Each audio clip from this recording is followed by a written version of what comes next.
नमस्कार, hot topic में आपका स्वागत है। मैं हूं अखिलेश शर्मा। राज्यसभा के चुनाव मैदान में दो मीडिया मालिकों के उतरने के आखिर क्या मायने हैं? इन दोनों को केंद्र में सत्तारूढ़ भाजपा से समर्थन मिलने की उम्मीद है। इन दोनों ने राजस्थान और हरियाणा में राज्यसभा चुनाव को दिलचस्प बना दिया है। जहां बीजेपी ने महाराष्ट्र में छठी सीट के लिए धनंजय महादिक को मैदान में उतार दिया, वहीं राजस्थान में उद्योगपति और मीडिया मालिक सुभाष चंद्र को समर्थन दिया है।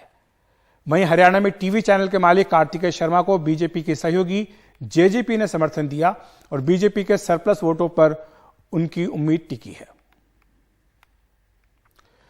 सबसे पहले हम बात कर लेते हैं राजस्थान की, जहां राजस्थान में राज्यसभा का जो गणित है वो काफी दिलचस्प हो गया है। राजस्थान में कांग्रेस के तीनों उम्मीदवार बाहरी हैं, रणदीप सुरजेवाला, मुकुल वासनिक और प्रमोद तिवारी, और इनका विरोध भी वहां पर शुरू हुआ है। इसको लेकर के राजस्थान में कांग्रेस के भीतर असंतोष भी लगातार बढ़ रहा है। कई विधायकों ने अपनी नाराजगी खुलकर व्यक्त की है।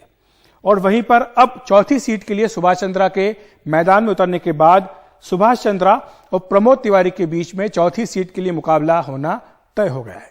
सुभाष चंद्रा दरअसल आज सुबह अचानक जयपुर में नजर आए।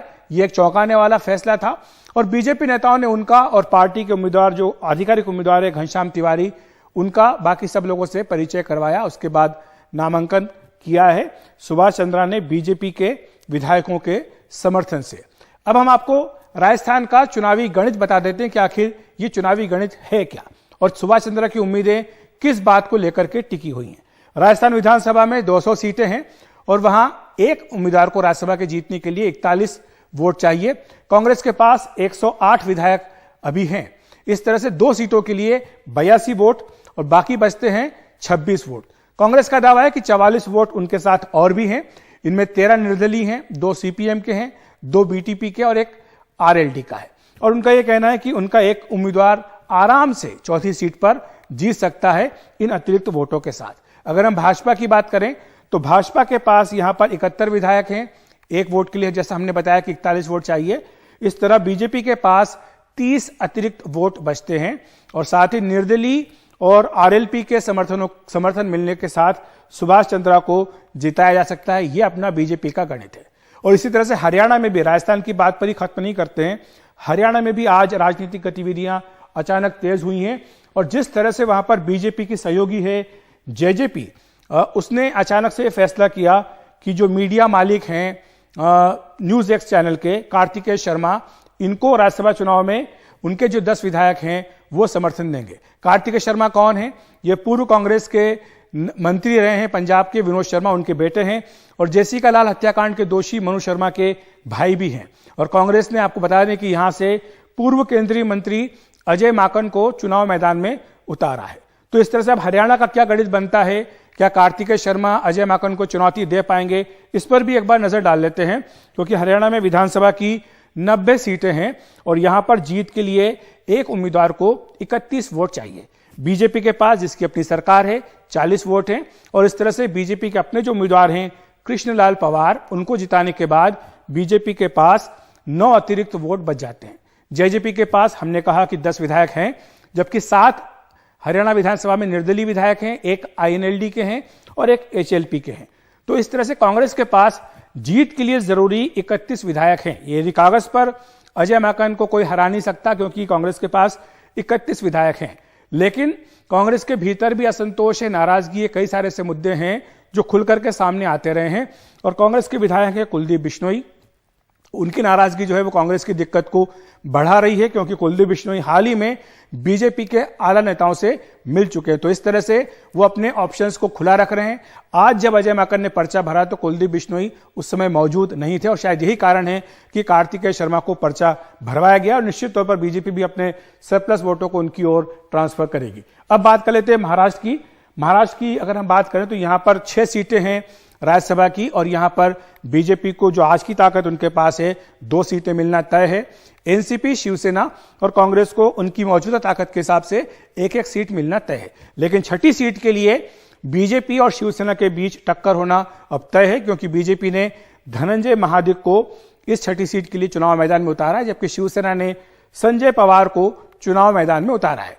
तो यानी बीजेपी की रणनीति क्या है? बीजेपी यहां पर जो सत्तारूढ़ महाविकास अघाड़ी है उसमें फूट डालना चाहती है और देखना चाहती है कि क्या कोई विधायक वहां से टूट करके इधर आ सकता है, ताकि बाद में अपनी सरकार बनाने के लिए संभावनाओं को तलाशा जाए। और इसीलिए साथ साथ निर्दलियों पर भी बीजेपी की नजरें बनी हुई है। और यहां का गणित क्या है महाराष्ट्र का, एक बार इस पर भी नजर डाल लेते हैं। महाराष्ट्र में एक राज्यसभा सीट के लिए जीत के लिए आपको 42 विधायक चाहिए और बीजेपी के यहां पर 2 सांसद जीतना तय है उसकी ताकत के हिसाब से। तो उसके पास 24 सरप्लस वोट यहां पर बचते हैं और उनकी अपनी ताकत के हिसाब से शिवसेना, कांग्रेस और एनसीपी की एक एक सीट पक्की है। तो छठी सीट पर अगर कांग्रेस एनसीपी का सहयोग मिलता है, जो कि मिलेगा ही क्योंकि वो सत्ता में साथ में है, तो इस लिहाज से शिवसेना के जो उम्मीदवार हैं संजय पवार, उनकी ताकत काफी मजबूत यहां दिखाई दे रही है। लेकिन बीजेपी अपनी ओर से प्रयास करेगी कि किसी तरह से यहां पर चुनाव जीते। हम बात करेंगे हर्षा कुमारी सिंह से के पास चलते हैं, हमारे सहयोगी जयपुर में इस समय हमारे पास मौजूद हैं।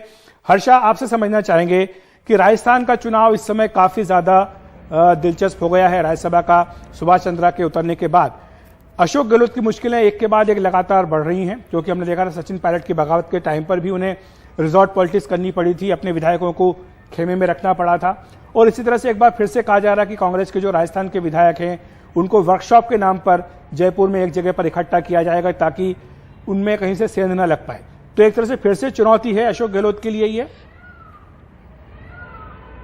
बिल्कुल। और अखिलेश, जैसे आप कह रहे हैं, आप गणित समझा रहे थे, पर लेकिन आपने वर्कशॉप की बात करी, तो इसमें जो राज्यसभा का चुनाव होता है उसमें ये वर्कशॉप बहुत इंपॉर्टेंट रहता है, क्योंकि वर्कशॉप में ही विधायकों को सिखाया जाता है कि किस तरह से वोट डालना है।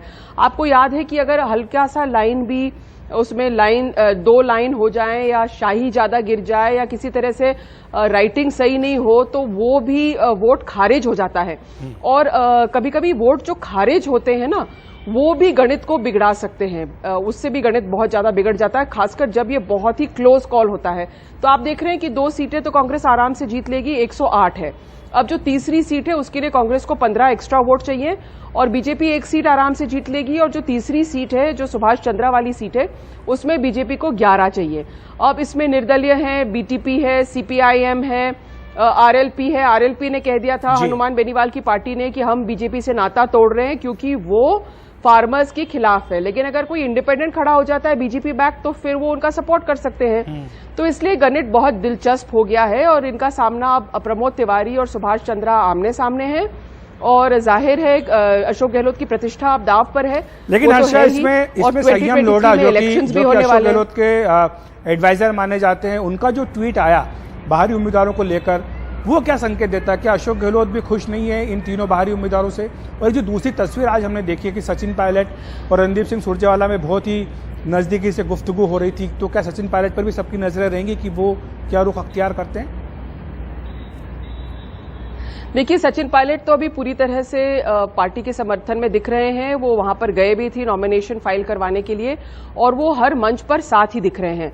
तो अभी चिंता सचिन पायलट से नहीं है, मुख्यमंत्री को अपनों से ही है। जैसे आपने कहा, संयम लोढ़ा का ट्वीट आया है, उसके पहले अशोक चांदना रात को कहते हैं कि मेरे को अपने सारे जो रिस्पॉन्सिबिलिटीज हैं, जो महकमे हैं, उनसे मेरे को मुक्त करवा दीजिए। फिर वापस सीएम उनको बुलाकर मनाते हैं और फिर वो वापस दूसरा ट्वीट करते हैं कि सब कुछ हम सीएम पे छोड़ देते हैं। गणेश घोगरा है। तो मुख्यमंत्री को ज्यादा चिंता अपनों से है, बेगानों से नहीं है, और वही उनके लिए सबसे बड़ी चुनौती है अभी। शुक्रिया हर्षा आपका इस तमाम जानकारी के लिए। तो हर्षा बता रही कि राजस्थान में राज्यसभा चुनाव का गणित काफी दिलचस्प हो गया है। अभी हम हॉट टॉपिक में एक ब्रेक ले रहे हैं। ब्रेक के बाद बताएंगे प्रशांत किशोर ने कांग्रेस का नाम सुनते ही क्यों जोड़ लिए दोनों हाथ।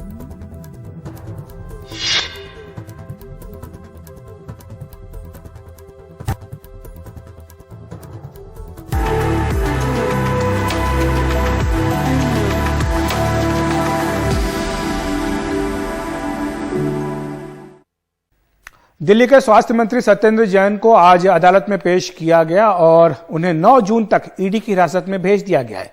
उन पर 4 करोड़ 81 लाख रुपए की मनी लॉन्ड्रिंग का आरोप है। हालांकि आम आदमी पार्टी उनके साथ कंधे से कंधा मिलाकर मजबूती के साथ खड़ी नजर आई है। आज खुद अरविंद केजरीवाल ने प्रेस कॉन्फ्रेंस कर कहा कि उनकी पार्टी की ईमानदारी का दुनिया भर में कोई जवाब ही नहीं।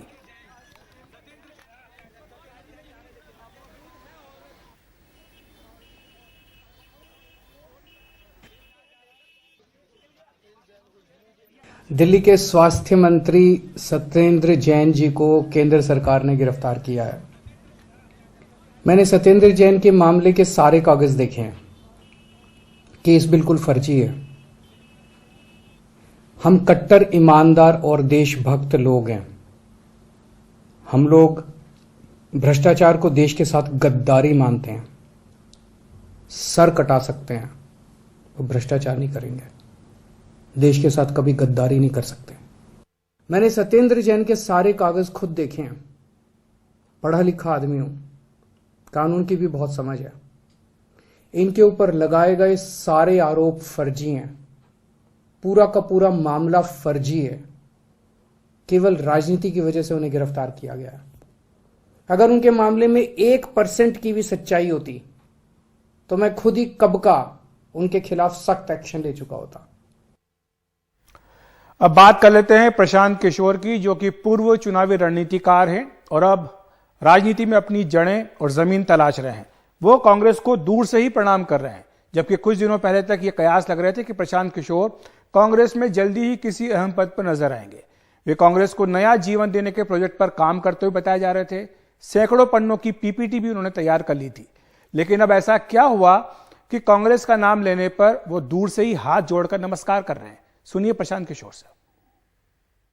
17 में एक चुनाव यूपी हार गए, कांग्रेस के साथ कर रहे हैं। इसीलिए तय कर लिया कि कांग्रेस के साथ काम नहीं करेंगे। इसलिए ऐसी पार्टी है जो तो सुधरती नहीं है। तो हमारा बड़ा सम्मान है कांग्रेस के लिए, लेकिन अभी की जो कांग्रेस की व्यवस्था है वो ऐसी है कि अपने तो सुधरेगा नहीं, हम अपने तो डूब रहा है, हमको भी डुबा देगा। 11 साल में 2011 से 21 के बीच 10 साल में 11 चुनाव से जुड़े रहे हैं। एक ही चुनाव हारे यूपी में, वो कांग्रेस के साथ था। इसलिए उसके बाद तय किया कि इन लोगों के साथ कभी काम नहीं करेंगे, क्योंकि ये मेरा ट्रैक रिकॉर्ड खराब कर दिया है। वो भी हारते हैं।